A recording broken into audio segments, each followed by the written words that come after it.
Good morning.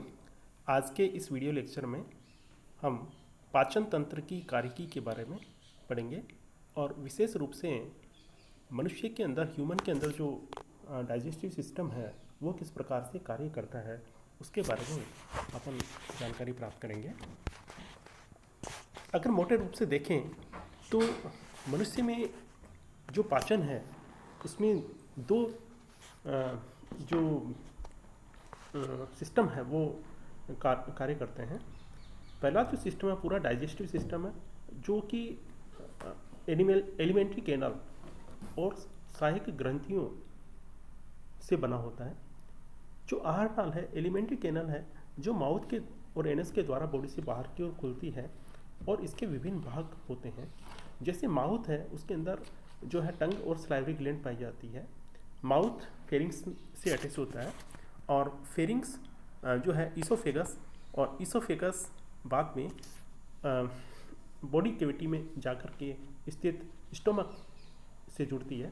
Stomach एक बड़ा थैलेनुमा संरचना होती है जो बाद में स्मॉल इंटेस्टाइन और लार्ज इंटेस्टाइन के रूप में विभेदित होती है और अंत में जो रेक्टम है उसके द्वारा जो पदार्थ जो अनडाइजेस्टेड जो फूड है उसको स्टोरेज करके बॉडी से बाहर की ओर निकाला जाता है। तो इस डायग्राम में हम जो डाइजेस्टिव जो ट्रैक्ट है उसका ओवरव्यू अपन देख सकते हैं। देखो कि डाइजेशन का मतलब ये होता है कि जो बड़े जो फूड पार्टिकल्स हैं उनको छोटे छोटे फूड पार्टिकल्स में एंजाइमेटिक क्रिया के द्वारा तोड़ देना और उनके अंतिम जो इकाइयाँ हैं जैसे प्रोटीन है तो अमीनो एसिड्स हैं, कार्बोहाइड्रेट्स है तो मोनोसेकेराइड्स है, लिपिड्स है तो उनको ग्लिसरॉल तथा फैटी एसिड है।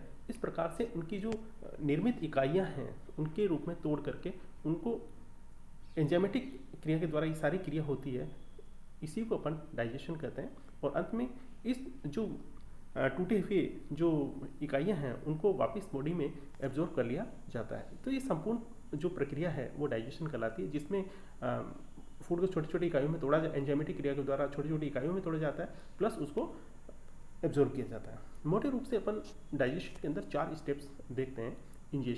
इंजेशन का मतलब होता है कि जो फूड जो पदार्थ है फूड मटेरियल उसको एनिमल्स के द्वारा ग्रहण किया जाता है, उसको फिर माउथ के अंदर ले जाकर के उसका मेस्टिकेशन किया जाता है यानी उसको चबाया जाता है और उसके अंदर सलाइवा जो है मिक्स किया जाता है। उसके बाद में प्रोपल्सन की क्रिया के द्वारा इसको जीआई ट्रैक्ट के अंदर भेजा जाता है।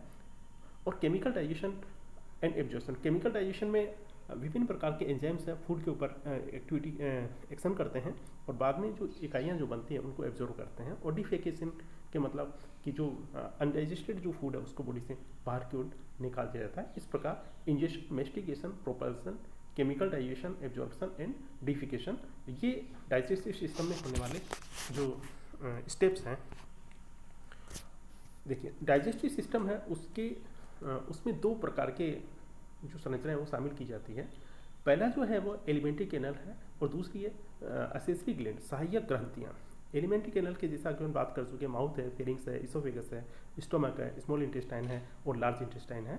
और असेसरी ग्लैंड्स के अंदर सलाइवरी ग्लैंड है, पेंक्रियाज है, लीवर है और डाइजेस्टिव एंजाइम्स जैसे प्रोटीन पाचक एंजाइम है, फैट्स को पचाने वाले एंजाइम्स है, लिपिड को पचाने वाले एंजाइम्स है। इस प्रकार से अमीनोलाइटिक एंजाइम्स, प्रोटियोलाइटिक एंजाइम्स और लिपोलाइटिक एंजाइम्स जो कि जीआई ट्रैक्ट के अंदर विभिन्न स्थानों से स्रावित होते हैं और उनकी एक्टिविटी करते हैं। डाइजेशन के बारे में अपन पहले ही बात कर चुके हैं कि ये जो लार्ज फूड पार्टिकल्स है उसको विलयशील छोटे पार्टिकल्स के अंदर एंजाइमेटिक क्रिया के द्वारा तोड़ा जाता है और बाद में उनको एब्जॉर्ब कर लिया जाता है। ये संपूर्ण जो प्रक्रिया है वो डाइजेशन कहलाती है।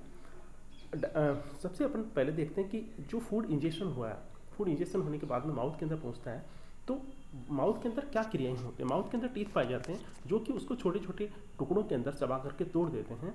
साथ में ही माउथ के अंदर उपस्थित जो सलाइवरी ग्लैंड्स हैं उसके द्वारा इनके अंदर सलाइवा का मिक्स किया जाता है और माउथ के अंदर जो टंग के द्वारा, जीभ के द्वारा भोजन को इधर उधर पलटा जाता है ताकि उसके अंदर सलाइवा तथा अन्य जो वाटर है वो पूरी तरह से मिक्स हो जाए। इस प्रकार सलाइवा के अंदर विभिन्न प्रकार के जो है ऑर्गेनिक और इनऑर्गेनिक कंपाउंड्स पाए जाते हैं। हालांकि इसमें केवल एक ही लिपेज एंजाइम पाया जाता है जो कि कार्बोहाइड्रेट का पाचन करता है उसको माल्टोज के अंदर तोड़ देता है, जिसे सलाइवरी अमाइलेज एंजाइम्स के नाम से जानते हैं। इस प्रकार इसमें लाइसोजाइम एक एंजाइम भी होता है जिसके द्वारा जो बैक्टीरिया, वायरस या अन्य जो पैथोजेनिक जो है उनको तोड़ करके उनको डिग्रेड कर दिया जाता है। इस प्रकार जो सलाइवा है वो दो प्रकार के फंक्शन करता है, एंजाइमेटिक फंक्शन भी करता है और साथ में भोजन को लसलसा, चिकना तथा उसके अंदर वाटर कंटेंट को बढ़ा देता है। स्वॉलोइंग ऑफ फूड मतलब भोजन को निकलना। भोजन को निकलने की प्रक्रिया है जो प्रारंभ के अंदर ऐच्छिक प्रकार की होती है, उसके बाद में अनैच्छिक प्रकार की होती है। मतलब कि एक फेरिंग्स के अंदर जब तक भोजन नहीं पहुंचता है, जब तक अपन उसकी इच्छा के अनुसार उसको बाहर निकाल सकते हैं, उसको निकल सकते हैं, लेकिन एक बार फेरिंग्स के बाद में अगर वो चला जाता है तो अनैच्छिक होता है, उसके बाद में वो सीधा ही इसोफेगस से स्टोमक के अंदर पहुँचता है। तो इसमें जो इसोफेगस जो है उसके अंदर एक फूड पाइप की तरह कार्य करता है और इसके अंदर पेरिस्टल्टिक क्रमाकुंचन गतियाँ होती है जिसके द्वारा भोजन आगे की ओर बढ़ता है और अंत में ये भोजन स्टोमक के कार्डिक भाग के अंदर पहुंचता है। तो स्टोमक के कार्डिक भाग में पहुंचने के बाद से पहले की जो सारी जो क्रियाएं हैं वो माउथ के द्वारा, फेरिंक्स के द्वारा और इसोफेगस के द्वारा किया जाता है। यानी इसोफेगस के अंदर किसी भी प्रकार का जो एंजाइम है वो उपस्थित नहीं होता, अतः यहाँ पर इस प्रकार की किसी भी प्रकार की एंजाइमेटिक जो एक्टिविटी या डाइजेशन की कोई एक्टिविटी इसोफेगस के अंदर नहीं होती है। अब आगे की जो क्रियाएं जो होती है वो सब स्टोमक के अंदर होती है। मतलब कि जो बोलस जो है, बोलस फॉर्म के रूप में जो फूड है वो स्टोमक के अंदर पहुंचता है। अब देखते हैं अपन डाइजेशन ऑफ स्टोमक। क्योंकि हम जानते हैं कि स्टोमक एक थैले के समान एक खोखली संरचना होती है जिसकी दीवार के अंदर विभिन्न प्रकार की जो डाइजेस्टिव ग्लैंड्स उपस्थित होती है, छोटी मल्टीसेल्युलर जो डाइजेस्टिव ग्लैंड्स है वो उपस्थित होती है और उनके द्वारा जो है गैस्ट्रिक जूस और HCl का सिक्रेशन किया जाता है। किसका सिक्रेशन किया जाता है? गैस्ट्रिक जूस और HCl का सिक्रेशन किया जाता है। HCl जो है स्टोमक के अंदर जो डाइजेशन हो रहा है उसको जो है एसिडिक मीडियम प्रदान करता है। इस एसिडिक मीडियम की वजह से जो बोलस है उसके अंदर जो सलाइवरी अमाइलेज की क्रिया है वो क्रिया खत्म हो जाती है, क्योंकि सलाइवरी अमाइलेज जो है वो एसिडिक जो मीडियम है उसके अंदर काम नहीं करता है। तो अगर अपन HCl की बात करें तो इसमें जो स्रावित होने वाला जो HCl है वो पैराइटल सेल्स के द्वारा स्रावित किया जाता है और उसकी जो pH है वो 0.9 से 1.5 pH होती है, यानी हाईली एसिडिक जो HCl होता है। HCl के द्वारा भोजन के जो बड़े पार्टिकल्स हैं उनको गलाने का कार्य किया जाता है। साथ ही HCl के द्वारा बाहर से आए हुए बैक्टीरिया, वायरस या कोई भी पैथोजन होता है उसको डिग्रेड करने का कार्य भी HCl के द्वारा किया जाता है। इस प्रकार जो गैस्ट्रिक जो जूस है, गैस्ट्रिक जूस में वाटर कंटेंट्स, सबसे ज़्यादा वाटर कंटेंट्स गैस्ट्रिक जूस में होती है। साथ में इसमें ऑर्गेनिक जो पदार्थ है वो पाए जाते हैं। ऑर्गेनिक पदार्थों के रूप में इसमें प्रोटीनिक एंजाइम्स पाए जाते हैं, प्रोटीन प्रकृति के एंजाइम पाए जाते हैं जो कि विभिन्न प्रकार की एंजाइमेटिक क्रियाओं के द्वारा उसको तोड़ने का कार्य, भोजन को तोड़ने का कार्य करते हैं। इसमें दो एंजाइम्स की अपन बात करते हैं, एक तो रेनिन होता है और एक होता है पेप्सिन। तो पेप्सिन है वो पेप्सिनोजन के रूप में होता है और रेनिन जो होता है प्रोरेनिन के रूप में होता है। प्रोरेनिन और पेप्सिनोजन दोनों ही इनएक्टिव स्टेज होती है जो कि HCl की उपस्थिति में जो है वो प्रोरेनिन है वो पेप्सिनोजन है वो पेप्सिन के अंदर चेंज हो जाता है। पेप्सिन एक प्रोटीन पाचक एंजाइम होता है जिसके द्वारा जो प्रोटीन है उसके जो बड़े जो खंड है, बड़े जो लार्ज मॉलिक्यूल्स हैं उनको छोटे छोटे मॉलिक्यूल्स के अंदर तोड़ दिया जाता है। यानी कि प्रोटीन का डाइजेशन प्रोटीजेसिस पेप्टोन्स और पॉलीपेप्टाइड के अंदर पेप्सिन के द्वारा तोड़ा जाता है। इसी प्रकार जो रेनिन है, रेनिन को अपन कर्डलिंग एंजाइम भी बोलते हैं। क्या बोलते हैं? कर्डलिंग एंजाइम भी बोलते हैं। यानी कि दूध का पाचन जो है वो रेनिन के द्वारा किया जाता है।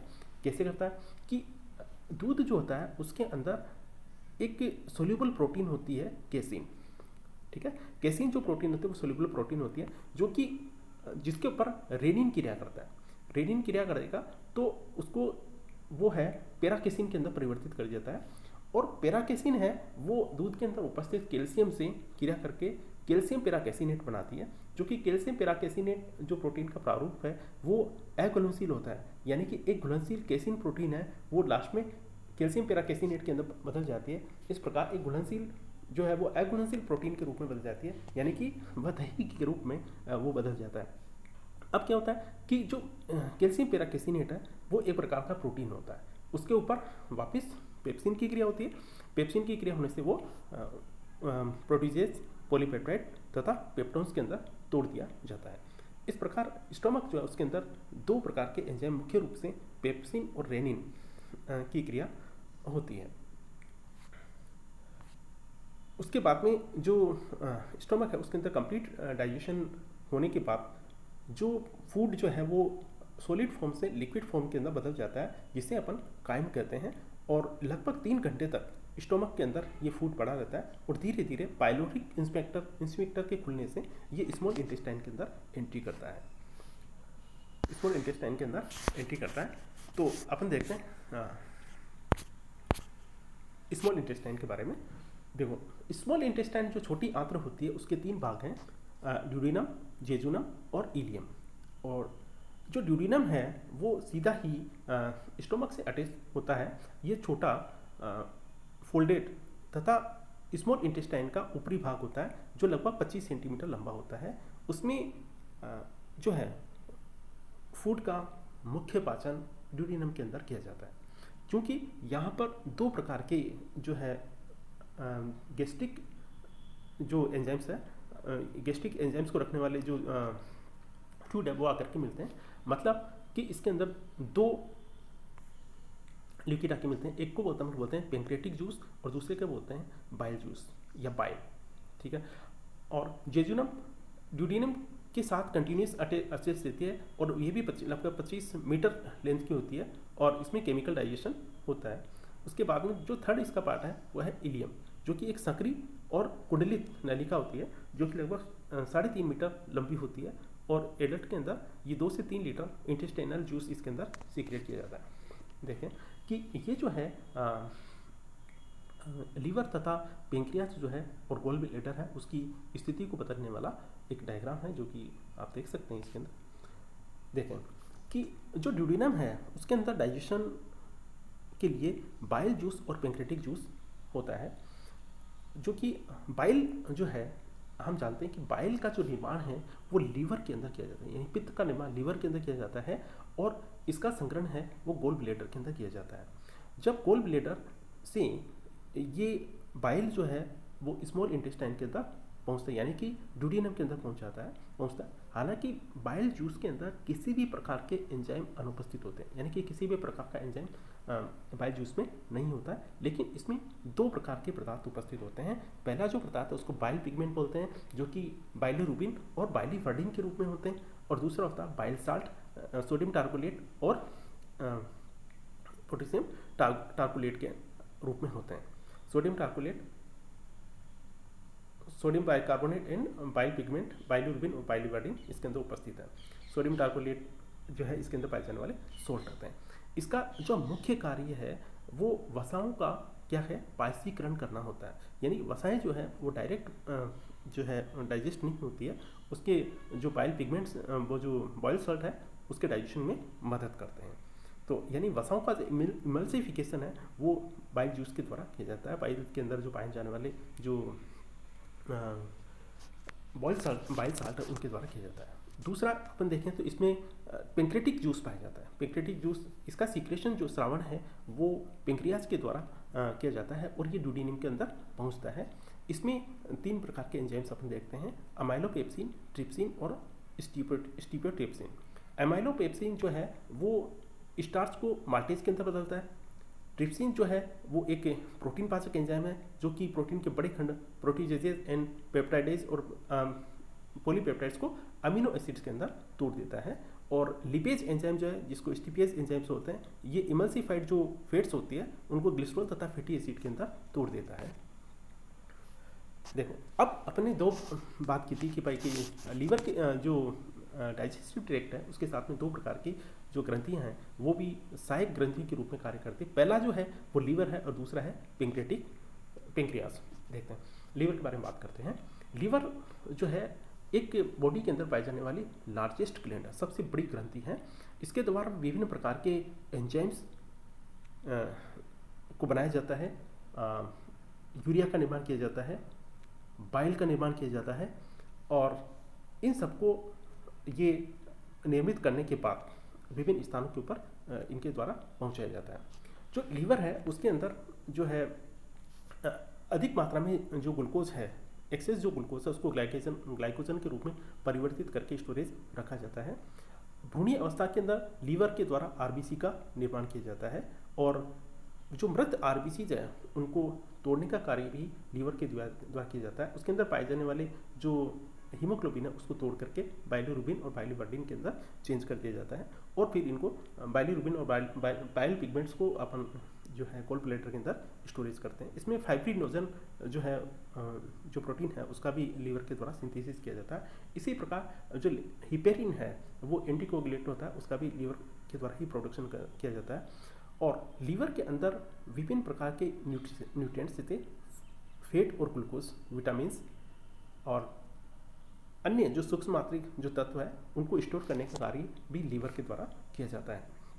देखते हैं अपन ड्यूडेनियम जो फूड है उसका पाचन होने के बाद में ये इलियम में पहुंचता है, और इलियम के अंदर 4 प्रकार के एंजाइम्स इरेप्सिन, माल्टेज और सुक्रेज और लैक्टेज इनकी एक्टिविटी होती है। देखिए इरेप्सिन क्या करता है, ये प्रोटीन पाचक एंजाइम होता है जो प्रोटीजेज, पेप्टोन्स और पेप्टाइड्स को अमीनो एसिड्स के अंदर तोड़ता है। माल्टेज है वो माल्टोज को ग्लूकोज तथा फ्रक्टोज के अंदर तोड़ देता है, और सुक्रेज जो है वो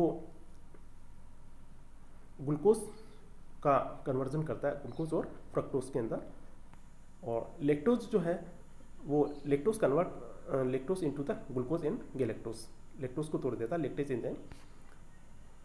फिर देखते हैं इतना डाइजेशन होने के बाद जो छोटी छोटी इकाइयाँ जो कि मोनोमर्स इकाइयाँ बन चुकी हैं, जैसे अमीनो एसिड्स बन चुके हैं, मोनोसेकेराइड्स बन चुके हैं, ग्लिसरॉल एंड फैटी एसिड्स बन चुके हैं, इनका जो एब्जॉर्प्शन है उसका कार्य जो है एलिमेंट्री कैनाल के द्वारा किया जाता है। अवशोषण जो है वो एक ही बहुत ही जटिल प्रक्रिया है।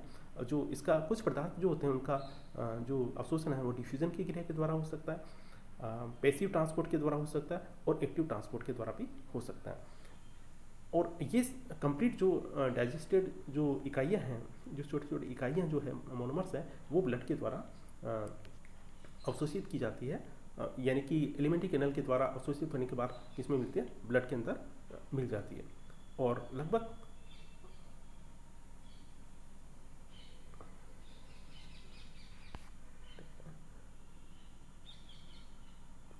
जो मुख्यतः अवशोषण की जो क्रिया है वो इलियम के द्वारा की जाती है। इलियम एक लंबी तथा कुंडलित नलिका होती है जिसका सरफेस एरिया जो है बहुत अधिक बड़ा होता है।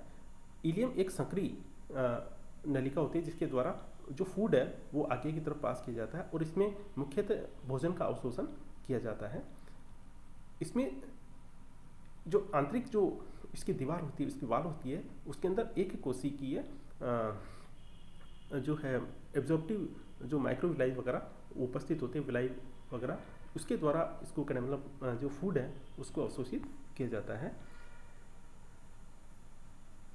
स्मॉल इंटेस्टाइन में जो भोजन है लगभग 4 घंटे तक रुकता है। कार्बोहाइड्रेट जो है वो ग्लूकोज, फ्रक्टोज और गैलेक्टोज के रूप में तोड़ने के बाद उसको अवशोषित किया जाता है। प्रोटीन जो है वो सिंपल अमीनो एसिड्स के रूप में अवशोषित किए जाते हैं। ग्लिसरॉल जो है वाटर सोल्यूबल होता है और इसको भी तेज़ी से अवशोषित कर लिया जाता है। फैटी एसिड्स जो है वो बाइल साल्ट के साथ इनको अवशोषित किया जाता है। साल्ट वाले विटामिन्स हैं उनको भी स्मॉल इंटेस्टाइन के द्वारा अवशोषित किया जाता है। वाटर मिनरल्स भी स्टोमक, स्मॉल इंटेस्टाइन और लार्ज इंटेस्टाइन के द्वारा अवशोषित किए जाते हैं। देखो फिर लास्ट में आता है असिमिलेशन।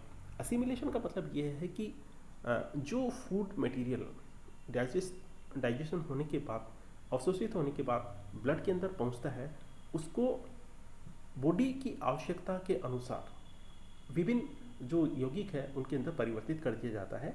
आवश्यकता के अनुसार उनको परिवर्तित किया जाता है। यदि एक्सेस मात्रा में है तो उनको स्टोरेज करके रखा जाता है। तो ये संपूर्ण जो प्रक्रिया है वो असिमिलेशन कहलाती है, और असिमिलेशन की जो क्रिया है मुख्यतः लीवर के अंदर संपन्न की जाती है। देखें कि जब ग्लूकोज जो है वो अधिक मात्रा में उपस्थित होता है तो इसको लीवर के द्वारा ग्लाइकोजन के अंदर परिवर्तित करके स्टोरेज रखा जाता है। इसी तरीके से जो फैटी एसिड्स हैं वो उनके द्वारा कोलेस्ट्रॉल जो है उसका प्रोडक्शन किया जाता है।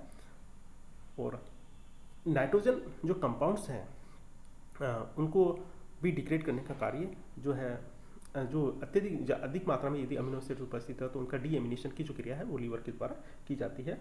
और ऑर्निथिन साइकिल के द्वारा यूरिया का जो फॉर्मेशन है वो भी लीवर के द्वारा किया जाता है। तो ये सब जो पार्ट्स हैं वो असिमिलेशन के पार्ट्स हैं।